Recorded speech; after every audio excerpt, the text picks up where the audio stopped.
Siku 10 za kwanza za mwezi wa Ramadhani ambazo pia huitwa ashra ya kwanza zinatambulika kama 10 la rehma, na sasa limeshakamilika. Je, waumini wa dini ya Kiislamu wamejitoa kiasi gani katika kupata rehma za Mwenyezi Mungu?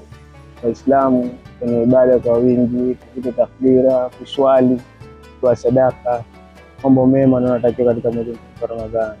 Mtume Muhammad sallallahu alayhi wasallam aliwahimiza waumini kufanya ibada na matendo mema ndani ya mwezi mtukufu wa Ramadhani. 10 la kwanza la mwezi mtukufu wa Ramadhani kama ambavyo inajulikana ni 10 la rehma ambalo tayari limemaliza, na jitahidi kuweka muda wa kusoma Qur'an, lakini pia kuleta dhikri, kusali tarawih, kusimama usiku kwa lengo la kupata maghfira ya Mwenyezi Mungu kutokana na madhambi mengi ambayo tumeyafanya. 10 la kwanza la rehma limekamilika na sasa tunaingia katika 10 la pili la maghfira. Je, umejipangaje kumuomba Mwenyezi Mungu msamaha? Mimi ni Salma Amor, FP Media. Saumu makbul.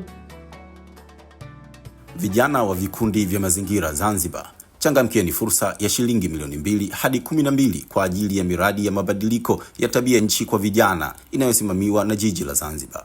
Omba kupitia link au fika ofisi za jiji.